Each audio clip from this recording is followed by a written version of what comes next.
Hello and welcome back to Big Mouth and welcome to Monday's edition of the dceu and everything else daily. It's Monday. It's the beginning of another week. Unless you think Sunday's the beginning of the week. I think Sunday's a weekend day, but this is not the channel or the show to have that conversation. It's a dark world out there, so let me make our geek world a little bit brighter for you. First of all, I want to congratulate all members of the Snyderverse community who were hashtagging release we want to see the Batfleck movie with Deathstroke. And of course, we all want to see that.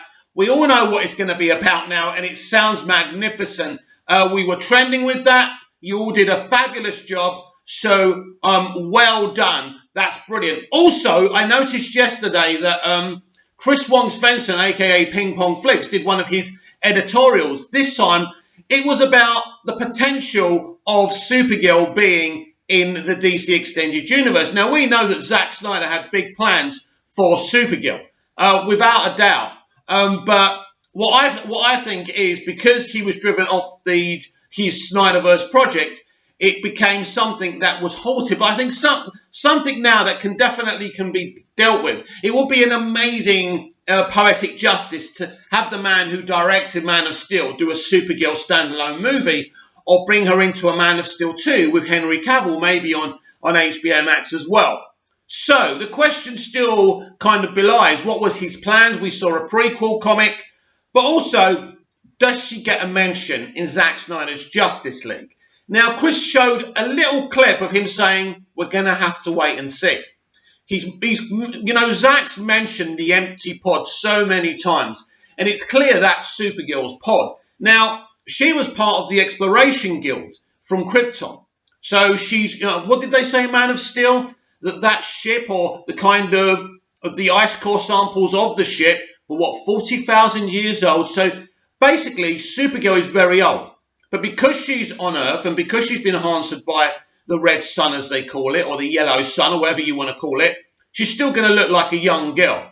She may even look younger than Cal, a.k.a. Henry Cavill, but she's actually older, which means she could be wiser. It'd be a good little relationship between Henry Cavill's Superman and whoever they cast as Supergirl. I'm quite confident that Chris Wong Svensson's got a good point here. I think we will see a Supergirl movie in the DC Extended Universe. I think we will see her cross over with Superman. I think Zack always had a plan, and I expect that plan to continue. And I do believe if she's not physically in Zack Snyder's Justice League, she will definitely be mentioned or something. I don't know, because he has gone back to do extra things as well. Not many extra things, we know that now. Not extensive reshoots, but look, we don't know. But I definitely think something on Supergirl will be referenced in Zack Snyder's Justice League. If you think I've lost my concentration, it's because cars keep on driving past here, and it's really distracting. But anyway, something I wanted to say, because my fellow Snyderverse community are very passionate, as I am, about the Snyderverse. But a lot of disrespect is paid to Dick Donner's Superman the movie. And I think that's wrong. I don't think it's either you love Dick Donner's Superman or you love Zack Snyder's Superman. You can love both. But we're not going to have that conversation now. A very brief conversation I do want to have is, without Dick Donner's Superman the movie, there would be no Man of Steel. There would be no Smallville. Because Smallville was inspired by the Smallville sequence in Superman the movie. There wouldn't be anything. Now, Superman was, of course, an iconic, popular character in America before the Dick Donner movie. That's true. We had the Adventures of Superman with George Reeves. We had the Fleischer animation series, which was beautiful and, groundbreaking for that time. You're talking about the 40s, the 50s, whenever that was done. So he was already a popular character. But what Dick did with Superman the movie, he proved in the 70s that you could make an awesome Superman movie. Now, we have to be honest, and of course it's very important to say this, that obviously the special effects in Man of Steel are more proficient, they're more epic, they're more awesome. But that's because Dick Donner didn't have the equipment to do it. So we have to be direct there. But that makes Superman the movie an even bigger achievement, because he had to create new things to create those images of Superman flying. And even though we know when Superman's flying, the background's fake, just like we know when Cavill's Superman is flying, it's mainly great, beautiful, stunning CGI. We know he's not really flying, but it looks magnificent. I still think the flying sequences in Superman the movie have aged really, really well. The special effects are great, but of course Christopher Reeve's body language was beautiful. And I just think it's important to be respectful of things that have gone by. Now, I know a lot of people hold out Dick Donner's Superman the movie as the version of Superman.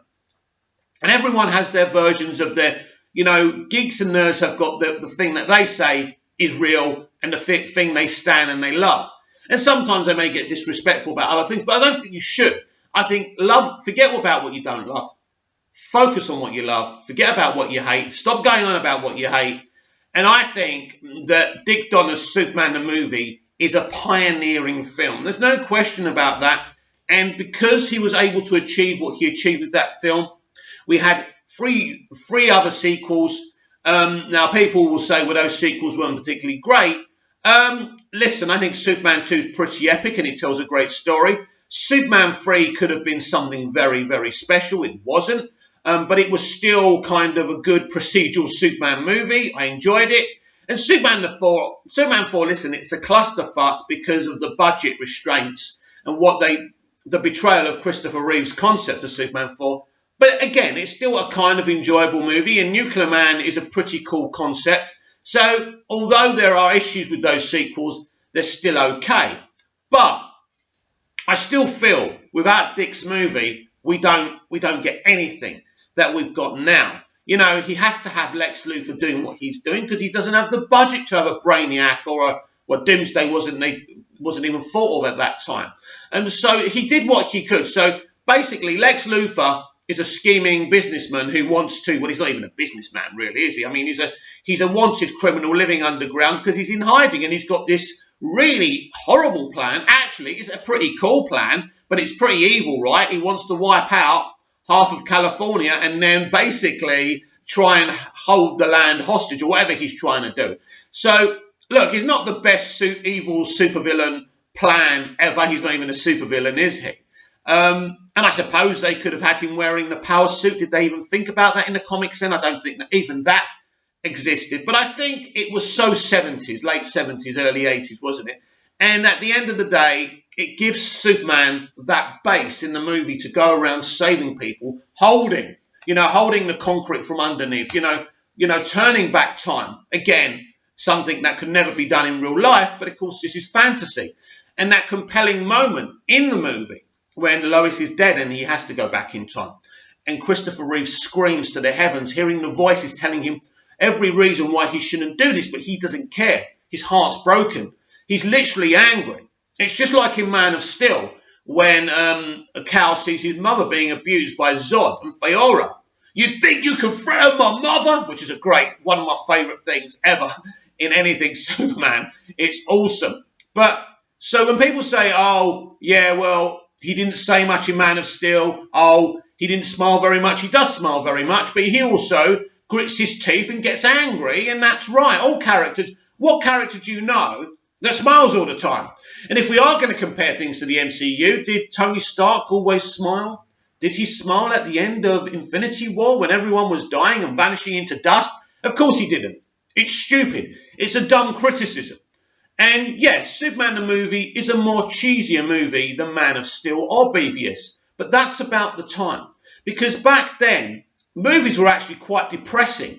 When Star Wars and New Hope was done and Superman the movie were done, actually, the movies they were making were kind of very gritty, very Nolan-esque, if you like. They were kind of, the heroes weren't really kind of bright and bubbly and cheesy heroes like Superman and Luke Skywalker. In fact, they were very gritty, anti-heroes, right? They would do the wrong things. They would kill people. And cinema was demanding something. Because the era of Nixon and Vietnam, it was a very depressing time, a bit like now.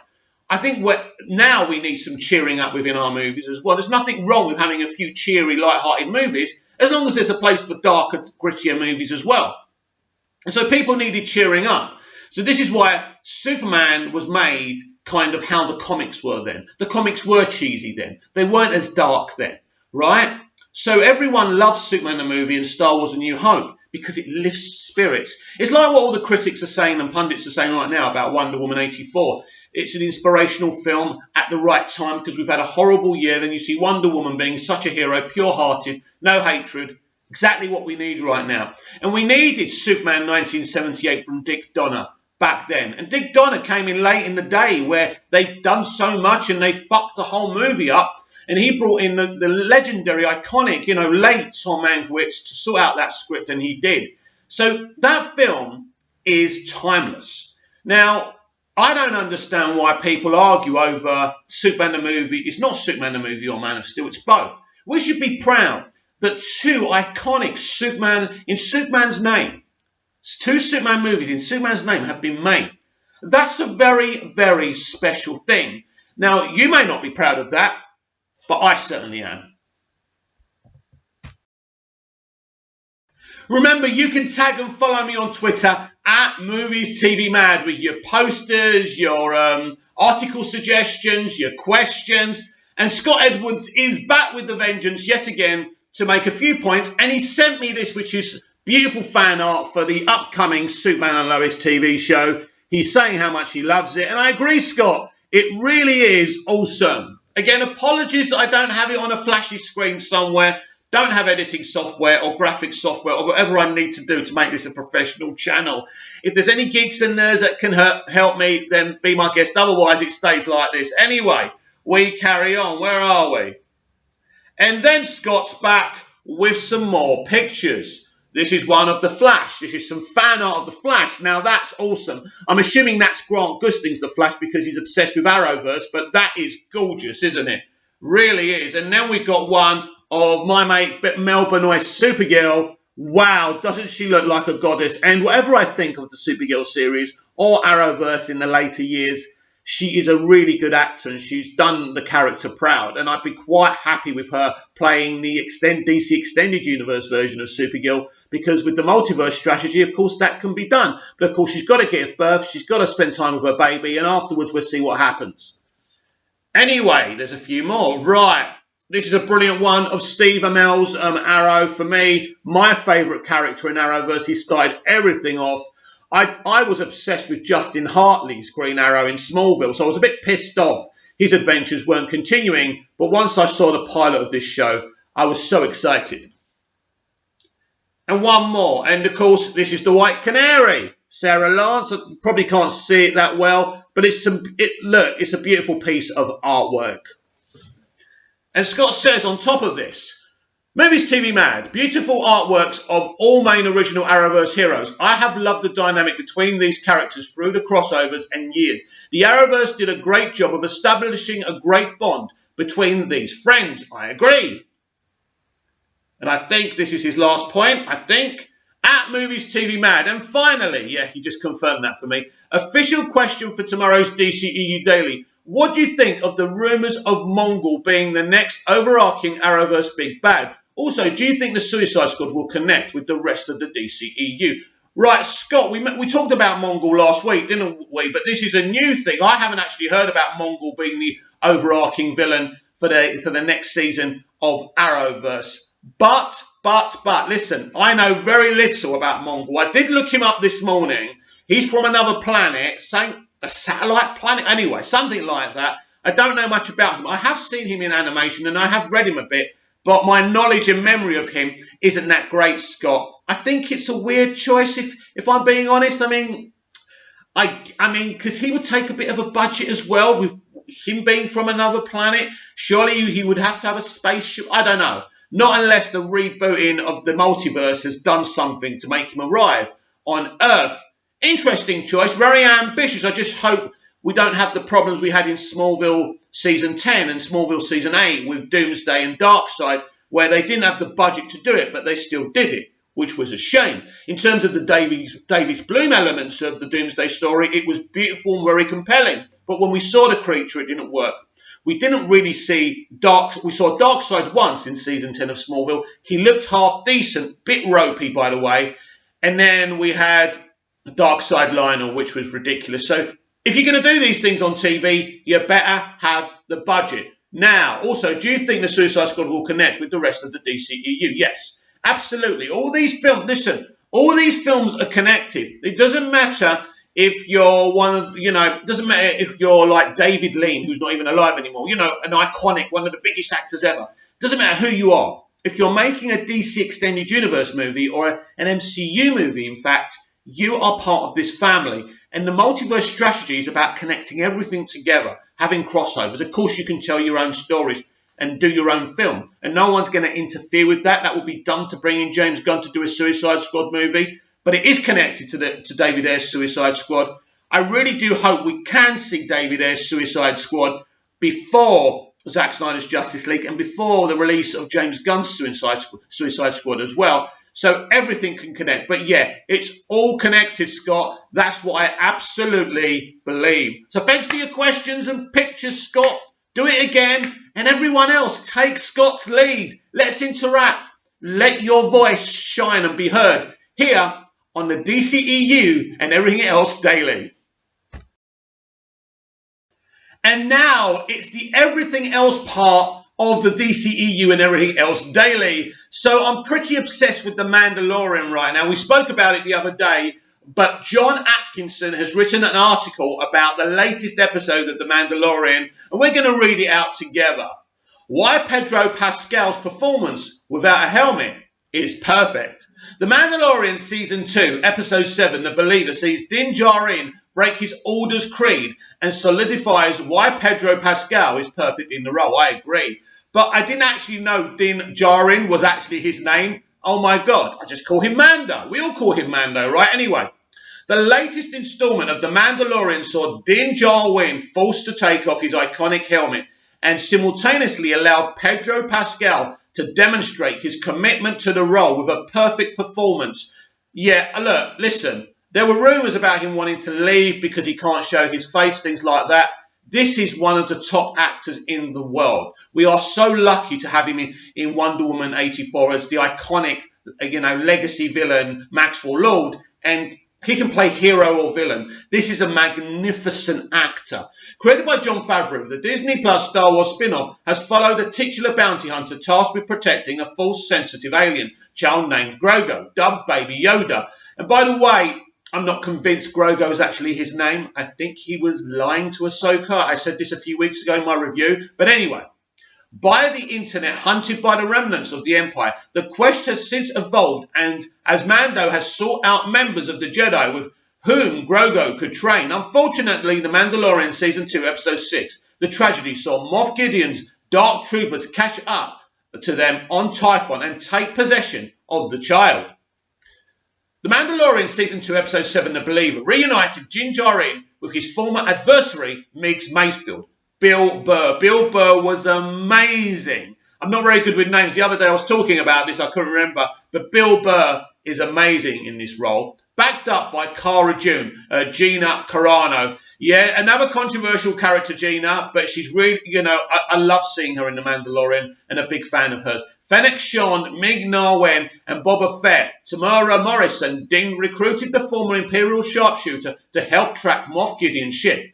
Burgundy Mayfield accepted and ultimately guided Mando to a console from which he could acquire the ship's coordinates. With Mayfield unable to bring himself to access it, however, Din was forced to undertake the task himself.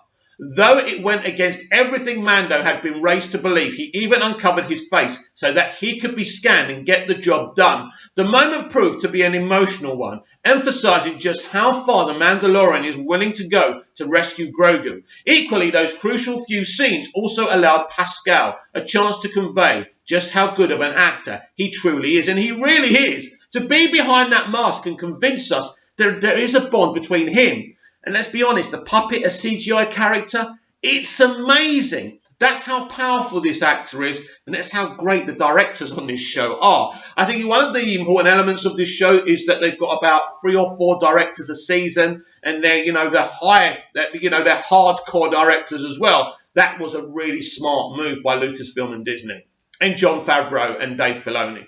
Pascal's performance has been widely analysed and praised since the episode's release, and deservedly so.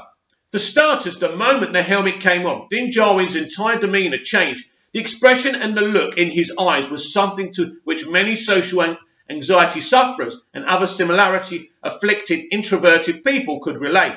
It was more than just pressure regarding the important task at hand, or fretting over the breaking of his creed. Pascal made clear how different and uncomfortable the world felt to the character without that layer of familiar protection. In a split second, Mando seemed gone and only Din Djarin remained. Given that he hasn't once been around people without it since he was a child, that would be understandable. At that moment, he likely would have regressed to an almost childlike state, and Pascal conveyed that to perfection. Such discomfort and awkwardness became all the more apparent when he was confronted by Valiant Hess, Richard Brake. Often called very much in control when wearing his armour, Din Djarin was all awkward silences and nervous tics without it. On multiple occasions, he struggled for words, and at one point he even slightly gulped after being rescued by Mayfield and coaxed into having a celebratory drink and discussed the infamous Operation Cinder. The level of commitment and physical acting from Pascal continued to be exemplary. Couldn't agree more. Every movement remained of that of someone who had spent a life wearing a very constricting helmet. Rather than just gazing at Mayfield, he would turn his whole head, just as he would when in full armour and only really able to look straight ahead. Pascal did the same later when chaos erupted, turning his whole body to the stormtrooper in his periphery. And when Mayfield ultimately passed him a helmet to wear on the way out, he didn't just turn his eyes downwards, but again, his whole head. Wow, yeah. Now, this is true. And the guy really is a top quality actor. There's no question about that. There's never been a question about that. Once his face was again covered, Mando's traditional confidence and resolve returned. He immediately reasserted control, taking out several enemies and commanding Mayfield repeatedly as they made their escape. Though 2 seasons have already passed, the latest episode marked just how much of an internal emotional journey Din Djarin still has ahead of him. After all, he's only just begun to reconcile his long-held beliefs with recent revelations, which could lead to some interesting confrontations, whatever the future holds. However, the Mandalorian episode was a testament to how much attention to detail went into Pascal's performance alongside everything else. And let's not forget, that's not just down to the actor. We give credit to Pedro for that, but the director he done an amazing job. Was it Robert Rodriguez? This is the kind of quality of directing we've got on the Star Wars Disney Plus universe now. So that's got to be credited as well. But it was a fabulous performance. With or without the helmet, Pedro Pascal is doing a great job. And I just want to see more and more of this character. More Star Wars talk to talk about. Mandalorian actor is still teasing he's Ezra Bridger in Season 2. Actor Rahul Kohli, isn't this the guy who kind of has an issue with us Snyderverse fans getting Justice League? Maybe it's him, maybe it's someone else. So he's continued to tease that he could be playing an older live-action Ezra Bridger in The Mandalorian Season 2.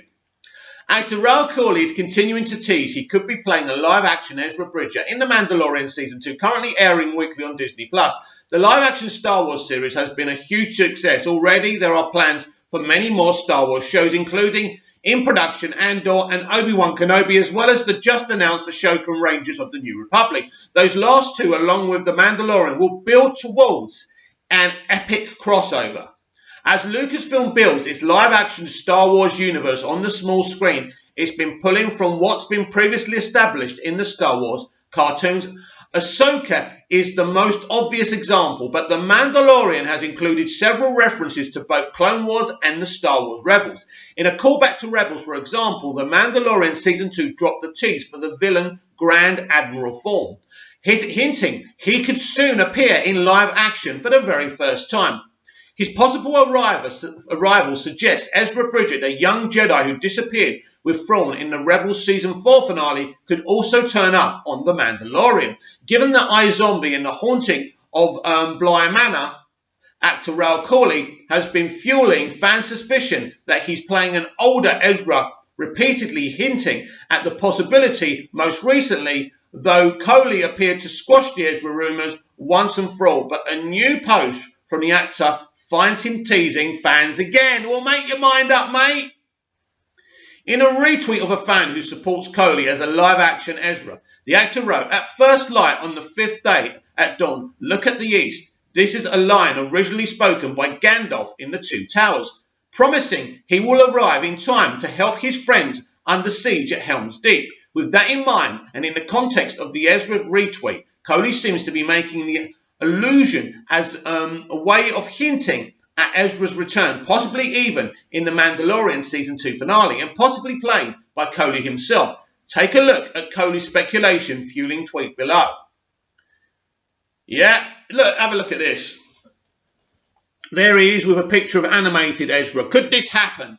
Basically, if he is playing Ezra, he's going to be more arrogant than usual. But I'd love to see a live action Ezra Bridger in the Mandalorian Season 2 finale. I'd like to see him have his own live action show.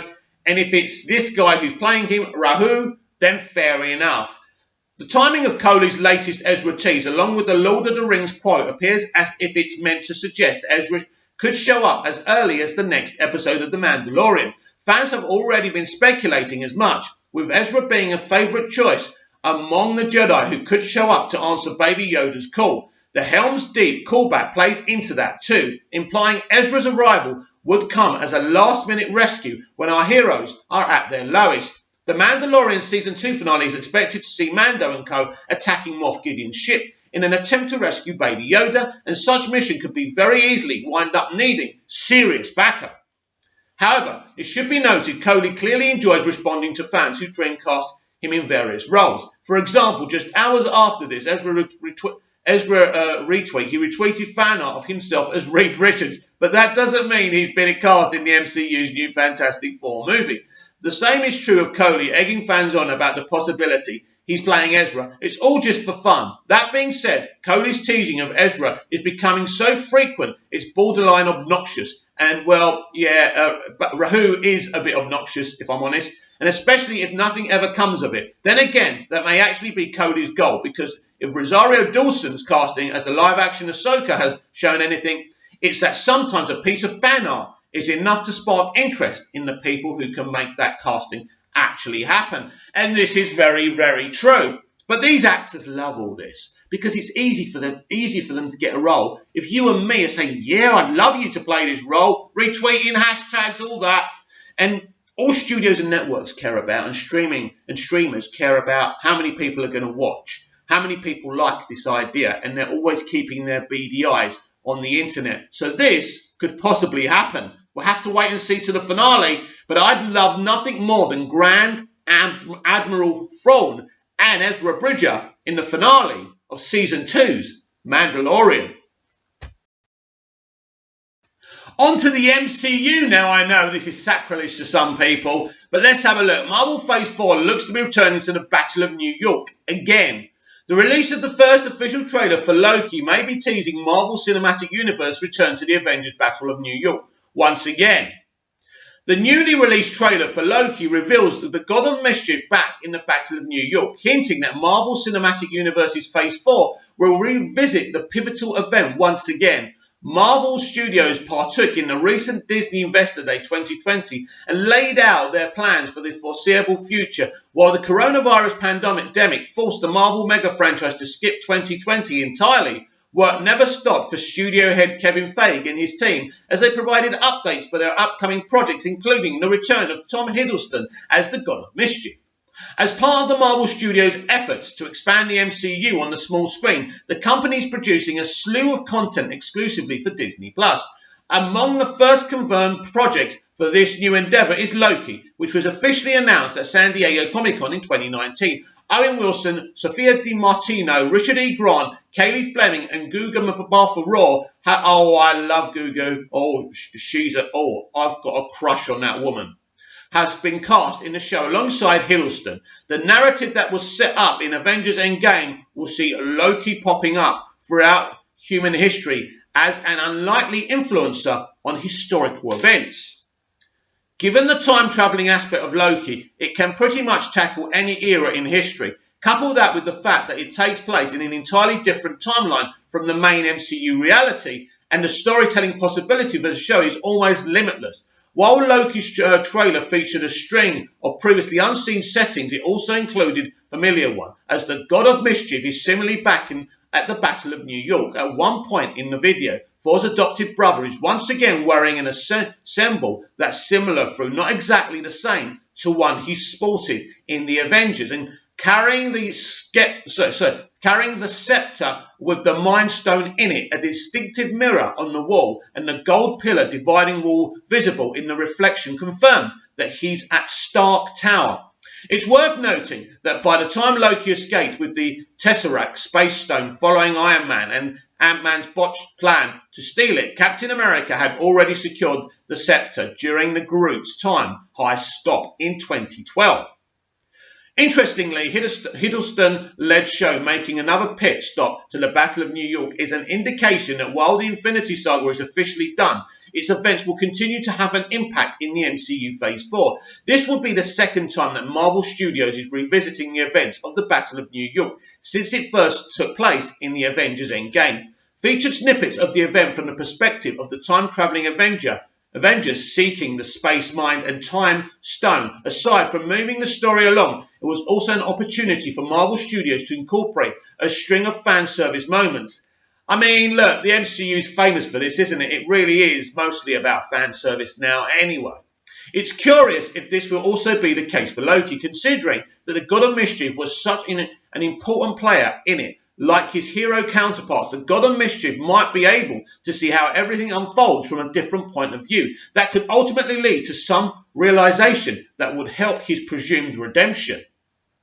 How much of the Battle of New York will factor into Loki is unknown at this point, based on what's been revealed in its trailer thus far. There are a lot of moving pieces in the show, so it's possible that revisiting the MCU event is just a small section of its overall story. Given the scope of the show and the Marvel Studios' direct involvement in creating it, Loki could also feature some, if not all, the original Avengers who battled him during this villainous endeavour, which would be exciting to see, especially since some of them have already ended their franchise arcs.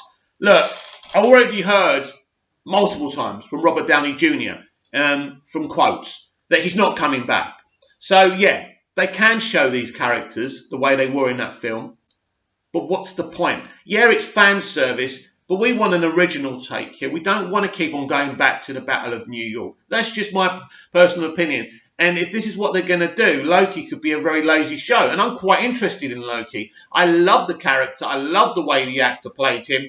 And, you know, I want to see more of this character. And it was a great idea by Feige to do a straight-to-streaming show. So we'll have to see how that develops. But I don't really want to keep on going back to the Battle of New York. That's just my personal preference. It is interesting to me talking and thinking about She-Hulk, the straight-to-streaming series on Disney+. I think it's an amazing idea. I think she's a great character. I'm very excited for the casting. I'm very excited that we're getting Abomination back. He's going to be a great enemy for She-Hulk. I just wonder why we can get a She-Hulk. And I know that Bruce Banner and Ruffalo's coming back as that character. And maybe we'll finally see the Incredible Hulk again. Maybe they'll be fighting together. Wouldn't that be awesome? But why can't the Hulk also have his own movies, his own TV shows? I'm kind of getting frustrated with this now. Something has to be done. Anyway, Screen Rant is saying this. She-Hulk's secret MCU character could be Daredevil. An official statement from Kevin Feige about the Disney Plus She-Hulk series indicates that Daredevil could make an appearance. Here's how it might work. By Tara Elwood. Marvel fans have had a lot to celebrate following several official announcements on Disney Investor Day 2020, including a tease from Kevin Feige that Charlie Cox's Daredevil could be making an appearance in Disney Plus's upcoming She-Hulk series. At the event, Feige confirmed Tatiana Maslany as Marvel's new She-Hulk, alongside Mark Ruffalo and Tim Roth, who are reprising their roles as Hulk and Abomination, respectively. Kat Corio, who has directed episodes of hit shows like Brooklyn 999, Dead to Me, and It's Always Sunny in Philadelphia, is set to direct and executive produce. Also directing is Anu Velia, who has directed episodes of Mixed Dish, Never Have I Ever, and AP Bio. Finally, She-Hulk finds its showrunner in Jessica Gaio, who fans may recognise from the work on season 3 of Rick and Morty. Rick and Morty to She-Hulk. That's interesting, and we'll see how she does. No prejudgments, but it's an interesting comparison, isn't it? She-Hulk, also known as Jennifer Walters, is an attorney and Bruce Banner's cousin. After a life-saving blood transformation from Bruce, Jennifer gains her own Hulk-like powers from the gamma radiation in his blood, and now hers, unlike her counterpart, She-Hulk is often able to transform at will in some comic runs.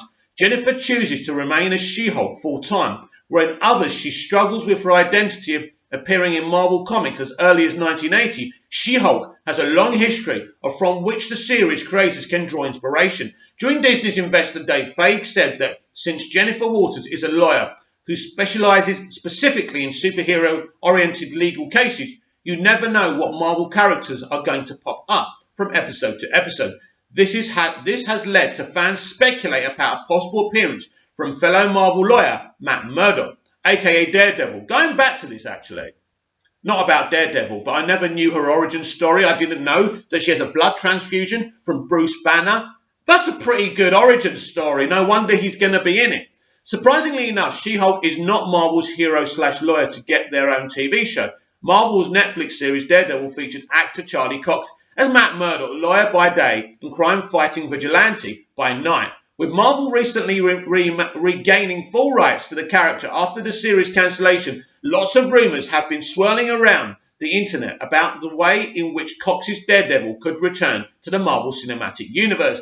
Daredevil showed Matt's beginning as a lawyer, as he and his best friend Franklin Foggy Nelson opened their very own law practice. Like She-Hulk, Matt has to contend with conflict between his role as a lawyer and his role as the devil of Hell's Kitchen, which makes him the perfect fit for a guest appearance. A guest appearance, or could these two have something together? Actually, why can't they share the show together? That would be an interesting concept. Who knows? Who knows? That would be awesome, though.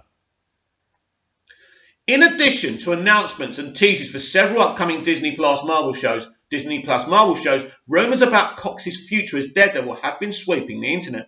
Recent casting announcements about the upcoming Spider-Man 3 seem to indicate that the film will be exploring the multiverse. That's definite. It's been confirmed by Feige now.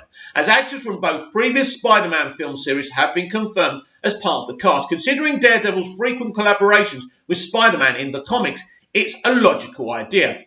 Cox, however, has only been rumoured to join the cast and has since denied having any part in the film. He has confirmed, however, that he would love to return to the role should the opportunity arise.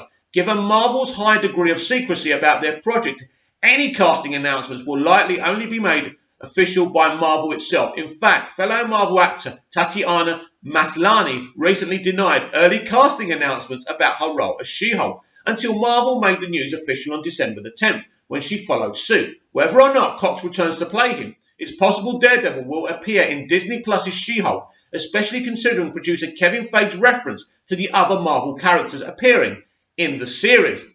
As Marvel's most famous lawyers, it seems inevitable that Daredevil and She-Hulk would go head-to-head in the courtroom. However, despite having sometimes met, the characters actually never went up against each other professionally until 2014 in a She-Hulk comic run by Charles Soule and Xavier. That problem was rectified after a cheeky self-referential conversation between Jennifer and Matt Murdock. Despite a friendly relationship outside of their shared profession, She-Hulk and Daredevil unexpectedly lock horns in the courtroom. Despite working on opposing sides, Jennifer and Matt maintain their friendship as She-Hulk defends an aging Captain America. Ooh, an aging Captain America.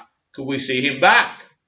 And Matt prosecutes in a case that Cap seems almost determined to lose. While the odds of Chris Evans reprising an elderly Steve Rogers are slim, I think they're not slim, by the way, Matt Murdock could easily make an appearance, possibly echoing thrilling plotline from one of the She-Hulk's recent comic series. Yeah, I agree. While there's no official word yet about where the She-Hulk series will draw its inspiration from, the character's 2014 Soule and Pulido comic run is a possible and excellent candidate. Feige emphasised She-Hulk's role as a lawyer and cited her struggle to be taken seriously in the courtroom as a green giantess. These details are both central themes of Marvel's 2014 Soule and Pulido She-Hulk comic run. which focuses on Jennifer's legal character and the way in which it intersects with her role as a superhero. After quitting her job at a larger firm that doesn't respect her abilities, Jennifer Walters goes on to open her own firm, working almost exclusively on cases involving the other superpowered individuals. Whether defending an elderly Captain America or talking some sense into an ill-behaved Tony Stark, She-Hulk's superhero status is inextricably linked to how she operates as a lawyer, something that the Disney Plus series seems eager to explore. Solon Pulido's run also includes the aforementioned Daredevil arc and features several other Marvel characters like Hellcat, Victor Von Doom, reflecting the ample opportunities for other MCU characters to appear in or outside the courtroom. Comedy also seems to play a significant role in She-Hulk, considering Feige's mention of how funny the series is and the comedy chops of showrunner Jessica Gao and directors Kat Koiru and Anu Vaili. The potentially more light-hearted take on the character means Soul's quirky and comical story writing fits right in with the mood of the series. I'm a bit disappointed with that, but what do you expect from Kevin Feige? But surely it'll be balanced with serious and drama and comedy, so that I'm hopeful. I'm excited about this. Regardless of whether the series opts to follow the storylines in Solon Pulido's comic series, Matt Murdock would be a perfect addition to the She-Hulk lineup, especially considering wide expanse of possibility in Marvel's Phase 4. The characters have an interesting relationship, co-workers in one sense, due to their respective heroics, and respectful rivals in another, as they meet on opposite ends of the courtroom. Assuming Charlie Cox returns to take on the Daredevil mantle again, he and Tatiana Maslany will be an acting duo to die for, both undeniably skilled at portraying the nuance that Daredevil and She-Hulk's friendship calls for. Really, really good article. And yeah, I am so excited for this straight-to-streaming series. It's good that all this straight-to-streaming stuff is happening. HBO Max with DC, Peacemaker, Gotham PD, and lots more to come as well from DC. What's going on with Disney Plus? Because with the pandemic right now, with movie theatres, they can produce things and film things under new guidelines. So it's very exciting. I think this She-Hulk series is going to be absolutely awesome. And it's one of the things I'm really looking forward to the most.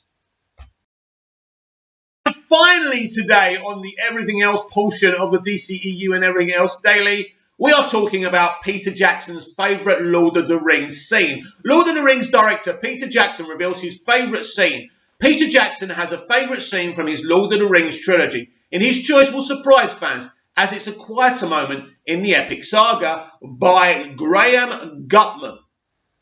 Lord of the Rings director Peter Jackson revealed his favourite scene from the trilogy. His choice may surprise fans. Jackson famously helmed all three Lord of the Rings films based on J.R.R. Tolkien's seminal fantasy novels. The third film in Jackson's trilogy, Return of the King, holds the record for the highest sweep at the Academy Awards. The trilogy is widely heralded as reigniting the fantasy genre and bringing us shows like Game of Thrones. I agree.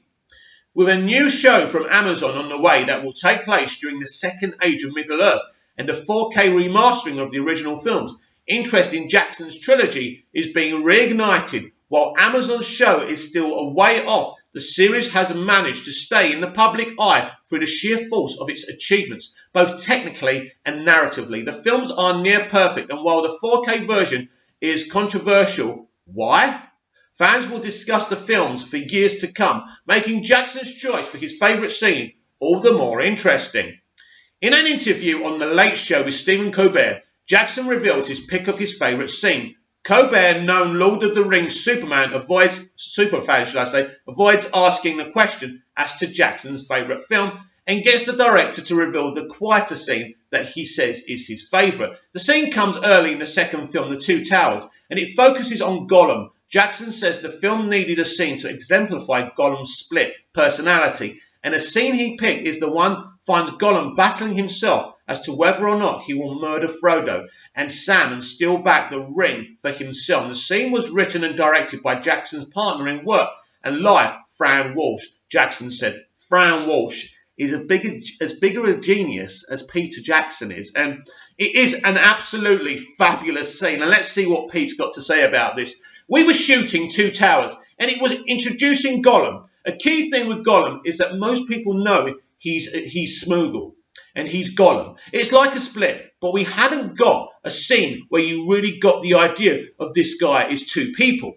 So we knew that we needed it, but we had no time to shoot it. So Fran wrote a scene where Sam and Frodo are all asleep, so they can be just lumps in the bed. We don't even have to have Elijah and Sean. We didn't have anyone to direct it. So I said to Fran, you wrote it, you should shoot it. So she went in for a day and she wrote and directed the scene, which has become pretty famous now. So good. It just proves this partnership between Pete and Fran is an amazing one. And without her, he wouldn't have been able to do this. But without him, nothing happens. Yeah. Peter Jackson never has to do anything again. And I love his and Steven Spielberg's Tintin animated movie. But this man proved how good he was. Oh boy, would I like him to be on DC. He's desperate to run Doctor Who as well. And they haven't let him yet because apparently you have to be English to run Doctor Who. Yeah? Racist or what? We got a bum like Chris Chibnall running Doctor Who. Well, we can have Peter Jackson. Just think about that. But anyway, amazing. There are plenty of amazing scenes to choose from in the trilogy, so Jackson's pick is somewhat surprising. Actually, it's not surprising at all. It's one of the quieter moments in the trilogy, especially compared to some of the epic battle scenes and confrontations in the films, with battles like the one at Helm's Deep, in the Two Towers, and the final battle at Pelennor Fields. One would be hard-pressed to pick their favourite action scene. Jackson skirts around that problem by choosing his scene with Gollum, which is more important than fans may think. This is right. And you know what?